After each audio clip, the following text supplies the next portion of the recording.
নমস্কার, আমি astrology professor Shri Swastik Das.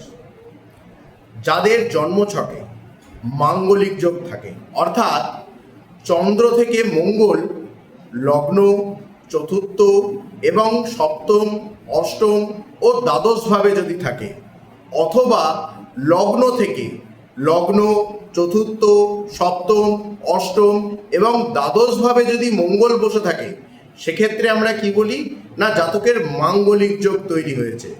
Actually মাঙ্গলিক যোগটা কি? মাঙ্গলিক যোগটা হচ্ছে আমাদের এই যে মঙ্গল দেব বা যে গ্রহ মঙ্গল, সেই মঙ্গলের মধ্যে আরও ভারিত্ব ভাব বেড়ে যায়, আরও একগুয়ে ভাব বেড়ে যায়, যে কারণের জন্য দেখবেন এই মাঙ্গলিক যোগের জাতক বা জাতিকারা অত্যধিক জেদি এবং তর্কবাগীশ ব্যক্তি হয়ে থাকে। এদের মধ্যে আরও একটা জিনিস আপনারা লক্ষ্য করতে পারবেন, দেখবেন এরা খুব ঘুম কাতুরে হয় এবং খুব গভীর ঘুম হয়ে থাকে। তাছাড়াও এরা অত্যন্ত অলস এবং কুঁড়ে প্রকৃতির ব্যক্তি হয়। যে কোনো কাজ করতে বলবেন, দেখবেন বলবে করছি, করে দেব, হ্যাঁ ঠিক আছে করে নেব, কিন্তু আদেও সেই কাজ কবে সম্পন্ন হবে বা সেই কাজ আদেও সম্পন্ন হবে কিনা সেটা কিন্তু তারা নিজেরাও জানে না।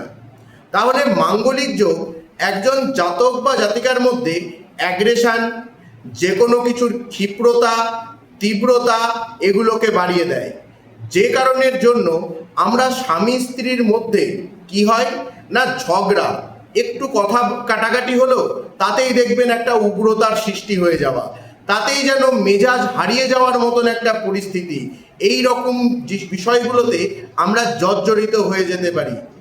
ঠিক এই কারণগুলোর জন্যই আমাদের বিবাহিত জীবনে অমঙ্গল এবং বিবাহিত জীবনে ছাড়াছাড়ি বা সেপারেশনের যোগ লক্ষ্য করা যায়। তাহলে যাদের জন্মছকে মাঙ্গলিক যোগ থাকবে, তারা যদি হনুমানজির পুজো আরাধনা করেন বা মা বগলা দেবীকে বা বগলামুখী দেবীকে যদি হলুদ ফুল দিয়ে তাকে ভক্তি শ্রদ্ধা করেন, দেখবেন এই মাঙ্গলিক যোগের প্রভাব আপনাদের জীবনে অনেকাংশে কিন্তু কমে যাবে। নমস্কার।